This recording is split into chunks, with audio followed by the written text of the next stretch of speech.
Good morning students. In this video we will start our new chapter organic chemistry, some basic principles and techniques. So यहाँ हमारे पास unit overview में सबसे पहले general introduction to organic compounds ये सब आएगा. ठीक है, जनरल इंट्रोडक्शन हमारे पास सब है, तो इसमें से हमें ये सब रीड करना है. एंड देन हमारे पास क्लासिफिकेशन आती है एंड नोमेनक्लेचर आता है, तो हमें ये पार्ट भी करना है. एंड उसके बाद हमारे पास आता है ये fundamental concepts of organic reaction and mechanism, तो हमें ये पार्ट भी करने हैं. ये सारे इंडक्टिव इफेक्ट, इलेक्ट्रोमैग्नेटिक रेजोनेंस, ये जितने टॉपिक्स हैं आपके पास करने हैं.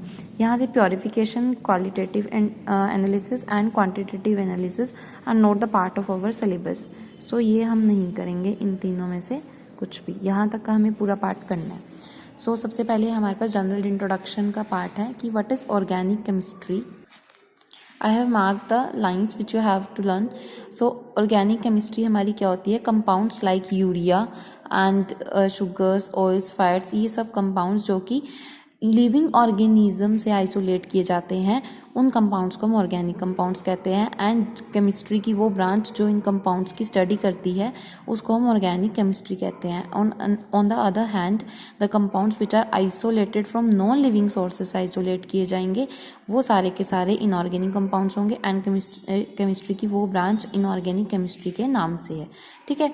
सो अब इसी के अंदर सबसे पहले हमारे पास वाइटल फोर्स थ्योरी आती है. वाइटल फोर्स थ्योरी क्या कहती है कि according to this theory organic compound जो हैं वो सारे के सारे प्रोड्यूस होते हैं. कुछ एक मिस्टीरियस फोर्सेस हैं जिसकी इन्फ्लुएंस में वो प्रोड्यूस होते हैं, क्योंकि ये उस टाइम की बात है जब हमारे पास ऑर्गेनिक कंपाउंड्स हम लैब में सिंथेसाइज नहीं कर सकते थे. तो वहाँ पे ये organic compound obviously living organism से ही मिल पाते थे, तो हम कहते थे कि ये नेचुरल प्रोसेस से ही बनते हैं और कोई मिस्टीरियस फोर्स ही है जिनसे ये मिलके बने हुए हैं, क्योंकि हम इन्हें नहीं बनाना जानते और ना ही उस टाइम तक बन पाते थे लैब में. सो उसके बाद क्या हुआ 1828 में, अब आपको यहाँ से याद करना है, जो साइंटिस्ट है जर्मन साइंटिस्ट, उन्होंने एक्सीडेंटली